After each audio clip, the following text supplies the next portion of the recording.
Yes. Good morning, everybody. We are from Everest Coaching Institute Phagwara. आज हमारा जो focus रहेगा लर्निंग को लेकर वो ट्राइंगल्स चैप्टर रहेगा क्लास 10 में. जो ट्राइंगल्स हैं बेसिकली हम आज थ्योरम्स के ऊपर फोकस करेंगे जो बेस बनाते हैं इस चैप्टर का कि इसमें हम क्या चीजें करेंगे. ओके तो थ्योरम नंबर 1 जो आती है हमारी वो आती है कि if a line is drawn parallel to one side of a triangle and intersects the other two sides in distinct points, the other two sides are divided in same what ratio. वो क्या कहना चाहता है? वो कहना चाहता है कि अगर एक ट्राइंगल है, ये आपके पास एक ट्राइंगल है, तो आपने इस ट्राइंगल की लेबलिंग कर दी ए बी सी. ठीक है जी. वो कहता है इस पॉइंट से, जो डी पॉइंट से आपने एक लाइन ड्रॉ की जो ई को जाके मिलती है एसी के ऊपर. ठीक है. और डीई पैरेलल है बीसी के, क्योंकि उसने दिया हुआ है is parallel to one side of the triangle and intersects the other two sides other side at distinct point, then it divides it into equal ratio. जो ट्रायंगल है इस हमारे पास 10th क्लास में, उसमें इस पॉइंट की बहुत बड़ी वैल्यू है. जैसे आपने लिखा कि रेशियो का मतलब क्या कहना चाहता है वो AD divided by BD is equal to AE divided by EC. ये हमें प्रूव करना है. ठीक है. ये हमारा सबसे बेसिक इंपॉर्टेंट है. ये हमें प्रूव करना है. This is to prove. Okay. और ये हमें गिवन है. एक ट्राइंगल है ए बी सी. तो हम इसको लिखना शुरू करते हैं. What is given? Given is given to prove construction. और प्रूफ करेंगे क्योंकि नंबर इक्वली डिवाइड होते हैं. कंसेप्ट बहुत इंपॉर्टेंट है इस चीज का. Given are triangle A B C where DE is parallel to B C. ठीक है. And we write here as D and E are points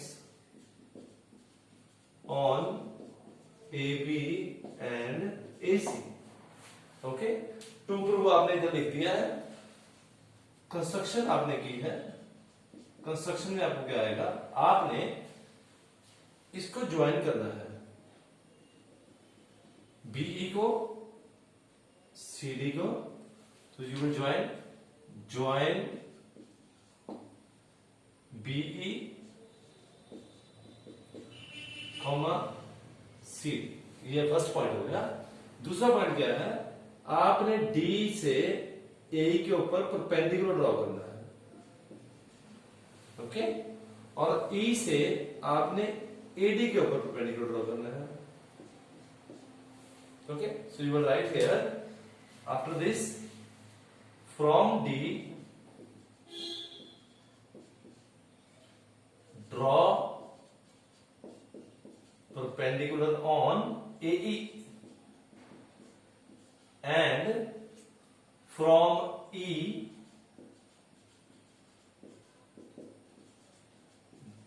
draw perpendicular on AD such that, ये आपने लिखना है कि ये क्या है इस तरह से, so that DM is perpendicular to AE and NE is perpendicular to AD. ठीक है. ये आपको लिखना बहुत जरूरी है. इसके बिना ये क्वेश्चन आपको टीचर को आप समझा नहीं पाएंगे. ठीक है. अब हम शुरू करते हैं प्रूफ. जो बेसिक है, आपको बेसिक जो आपने किया है अभी तक उसके हिसाब से ये क्वेश्चन होगा. जैसे आपने बोला प्रूफ. प्रूफ में क्या लिखेंगे हम? पहले हम प्रूफ हम ये करेंगे और हमारे पास गिवन सिर्फ पैरेलल है तो हम एरिया ऑफ द ट्रायंगल से शुरू करेंगे. हम शुरू करेंगे इन ट्रायंगल ADE. ठीक है. Comma area of triangle ADE is equal to, किसी भी एरिया ऑफ ट्रायंगल क्या होता है? Half into base into what? Height. तो अगर मैं ये ट्राइंगल लेता हूं और इसका बेस एडी लेता हूं तो मेरे पास आ जाएगा half into AD into NE. ठीक है जी, तो मैं यहां लिख देता हूं half into AD into NE. ये मेरा फर्स्ट इक्वेशन बन गई। Area of triangle half into base into height. ठीक है, सिमिलरली हम लेंगे इन ट्राइंगल, ये वाला कौन सा वाला, in triangle DE B area of triangle DEB is equal to half, base क्या है आपका BD। और ये बेस ऐसा क्यों आ रहा है, आपने देखा होगा पहली क्लासों में, अगर मैंने कोई ऐसा स्केलिंग ट्राइंगल बनाया, अगर उस स्केलिंग ट्राइंगल का मैंने एरिया ढूंढना है तो मैं यहां से परपेंडिकुलर ड्रॉ करता था, तो मैं लिखता था half into base into what, height. इसको वैसे प्रेज्यूम करेंगे तो वैसे अच्छा लगेगा। हाफ इंटू बेस क्या हो गया, BD इंटू व्हाट, NE। ये आपकी इक्वेशन नंबर 2 हो गई। ठीक है, अब आप करेंगे divide equation 1 and what 2।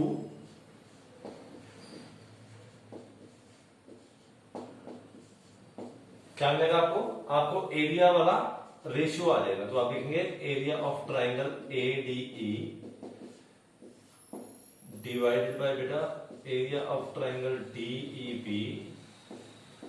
Half into half cut जाएगा, NE कट जाएगा, तो आपके पास क्या बचा, AD डिवाइडेड बाय BD। ये आपके पास इक्वेशन नंबर 3 आ गई है। ओके, फिर हम आगे चले। हम अभी हमारे पास एक पार्ट आया है, देखिए आप इधर, पर इसका मतलब कुछ और भी होगा। ये भी हम कहीं से लेके आएंगे, तो हम कहां से लेके आएंगे, हम कहेंगे अगर मैं दोबारा इसको दोबारा एरिया ऑफ ट्राइंगल AD को लूं और जहां पे मैं बोलूं कि AE बेस है और DM परपेंडिकुलर होता है, तो मैं लिखूंगा half into base into what, height. और दूसरी बारी मैं ये ट्राइंगल लूंगा, ये वाला। तो सिमिलरली करके हम इसको लिख सकते हैं, तो आप इसको लिख देंगे similarly area of triangle ADE, जिसका बेस अलग होगा बेटा, वो होगा half into base into height. तो आप लिखेंगे half into DM into AE।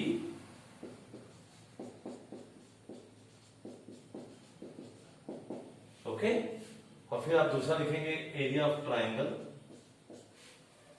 DEC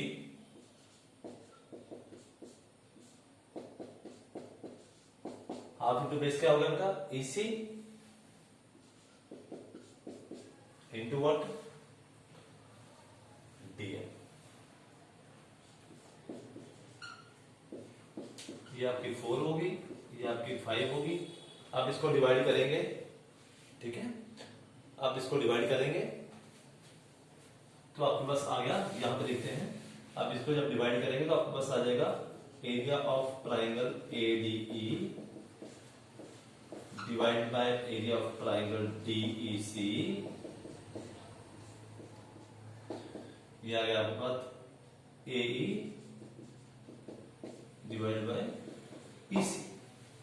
अब देखिए कि इक्वेशन नंबर 3 और इक्वेशन नंबर 6 हमारे पास जो 2 प्रूव करने वाले थे, वो दोनों हमारे पास चीजें आ चुकी हैं, दोनों साइडें हमारे पास आ चुकी हैं।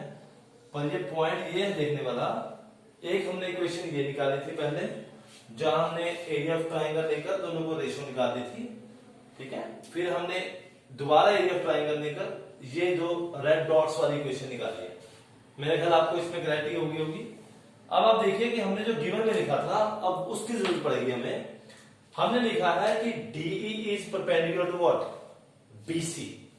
तो आप ये देखिए, जब मैंने DE is perpendicular to BC लिखा, इसका मतलब जो मैंने 2 ये ट्राइंगल लिए, ये वाले इक्वेशन नंबर 3 में और इक्वेशन नंबर बेटा DEC में से, आप देखिए ये दोनों ट्राइंगल सेम बेस पे हैं एंड बिटवीन सेम पैरेलल्स। जब ये सेम बेस पे है तो सेम पैरेलल पे है, तो 9th क्लास की क्वेश्चन लगी, if 2 triangles are on same base and between same parallels the area of these 2 triangles are equal. ये वैसे ही कंसेप्ट है जैसे हम पैरेललोग्राम में करते थे कि क्या ये दो ट्राइंगल का एरिया इक्वल होता है, इसका और इसका, तो हम बोलते थे इक्वल होता है, क्योंकि half into base into height करूंगा तब भी एरिया सेम ही आएगा, क्योंकि बेस दोनों में कॉमन है और हाइट आपकी इक्वल है। तो इस इक्वेशन से हम यहां लगाएंगे, हम लिखेंगे as area of triangle DEB is equal to area of triangle DEC। इसके आप नीचे एल्गोरिथम लिखेंगे, because these two triangles lie on the same base DE and between same parallel BC and DE, इसीलिए उनका एरिया क्या हो गया है, इक्वल हो गया है। जब ये इक्वल हो जाएगा तो इक्वेशन नंबर 3 और 4 इक्वल हो जाएगी। तो इक्वेट करेंगे तो इसकी प्लेस पे ये आ जाएगा, तो हमने इक्वल लिखा है, तो ये दोनों इक्वेशन कर देंगे। जब इक्वेट करेंगे तो हम यहां लिखेंगे equating equation number 3 and 6. What do we get? We get AD divided by BD is equal to AE divided by EC. Now what is this? This says that if a line is drawn from one side of a triangle parallel to the third side, it means the other side at its distinct point, then it divides them into equal ratio. इस theorem को हम basic proportionality theorem भी बोलते हैं, और इसका converse भी true है। कैसे?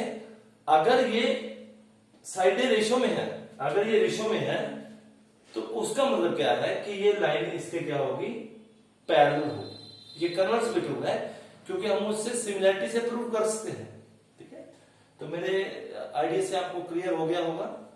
ये टॉपिक फर्स्ट थ्योरम है आपके लिए, इसको आप सॉल्व करके देखिएगा। अगर कोई डाउट होता है तो आप हमें राइट कर सकते हैं।